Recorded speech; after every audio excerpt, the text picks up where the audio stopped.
Hi everyone, Dr. Suneel Dhand, internal medicine doctor.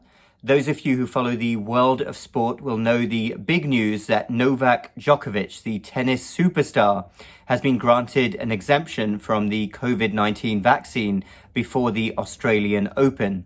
This is a story that I've been following quite closely over the last few months. I am a tennis fan. Actually, my favorite tennis player of all time is from a region of the world not too far away from Novak Djokovic, Goran Ivanisevic. What a player. I remember cheering him on as a young boy. But he has now long retired, and let's focus back on Djokovic. Because at first he was going to play in the Australian Open, then he wasn't, then he was, then he wasn't. And last week it looked like he may even pull out of the tournament, which would be horrible for all of the tennis fans all around the world to miss seeing him play. He's given clear signals that he is unvaccinated. And I don't claim to know details of Novak Djokovic's past medical history, any medical conditions he may have been suffering from, and what his specific concerns were with receiving the COVID-19 vaccine. I do know that back in June 2020, so a year and a half ago, he was positive for COVID-19. This is with the original variant of COVID-19 and had minimal or no symptoms at the time. He recovered quite quickly, but obviously he hasn't been vaccinated since then. Whether or not he initially wasn't getting the vaccine because he'd had COVID-19, perhaps he was testing his own antibodies. I know lots of people who have been in that situation. Or whether he had any other specific medical concerns is pure speculation. Whatever his doctors were concerned about, obviously he submitted the exemption and it was granted.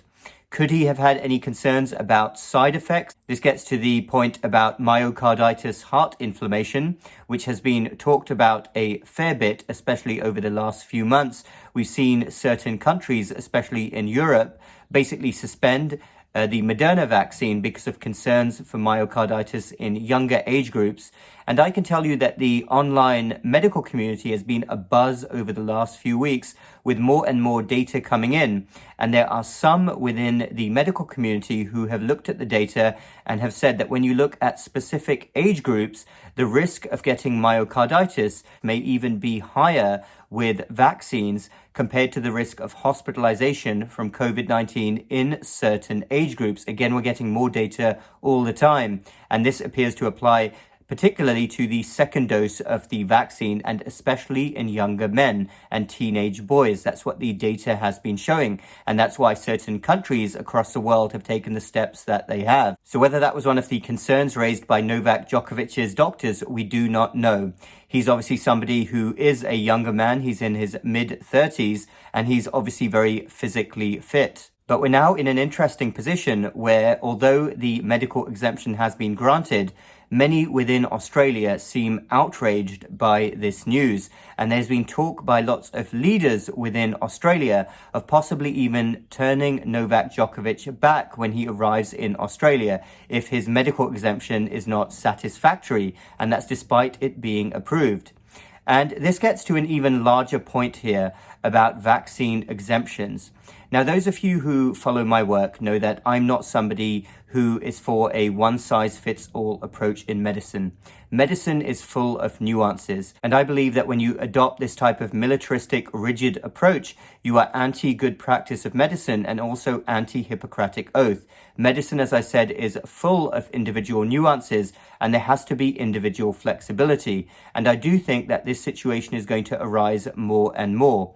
As it pertains to vaccine requirements, some countries such as Australia have the requirement that you have to be vaccinated in order to enter the country. Many countries don't, but many countries do. And what I predict in terms of this type of vaccine passport, and it also applies obviously in some countries to certain indoor venues, is that vaccine passports are either going to become completely obsolete very quickly, or they are also going to need to mandate booster doses of the vaccine. Because think about it logically, if authorities are already saying that the immunity from COVID vaccines wanes over a few months, that's why there's a need for universal boosters, as some countries are recommending, then what on earth is a vaccine passport going to do if your vaccine was a year or two ago? And let's move on to a testing requirement. Because there are certain places, certain countries like the United Kingdom actually, which are soon going to require passes to get into venues with a large amount of people crowded that accept a negative COVID test in place of vaccine passports. Many places do not, including places in the United States such as New York and San Francisco. And to me, that makes no sense whatsoever. And I would challenge anyone in the medical or scientific community to tell me how a vaccine passport alone could possibly be better than a negative test done on the day. Because to me, if you got a negative test result from the same day or the day before, that is more reassuring than simply a vaccine passport for a one-time entry somewhere, because you're more likely to not have COVID if you have a negative test result than simply a vaccine passport. So I would like to understand why some jurisdictions are so strict, insisting that it has to be a vaccine passport and not a negative test result. Novak Djokovic may have been in a position where he was offering to take COVID tests, but was being refused. So this is going to be another big question. Should a testing requirement be allowed in place of a vaccine passport? I believe it should. And I actually believe that it's better for proving that you haven't got, aren't carrying, or aren't having any symptoms of COVID-19. So let me know what your thoughts are down below on this issue. Novak Djokovic may arrive in Australia and actually be turned back. Should he have been granted an exemption? Are exemptions okay in individual circumstances? Or do you think that this should absolutely be completely rigid? And if you have a vaccine mandate in place, then there should be no exceptions whatsoever. It's going to be interesting to see what happens with Djokovic over the next couple of weeks. Thanks everyone for listening. Dr. Suneel Dhand, MedStoic Lifestyle Medicine. Follow me as well on locals.com. It is an uncensored platform. We'll speak again next time.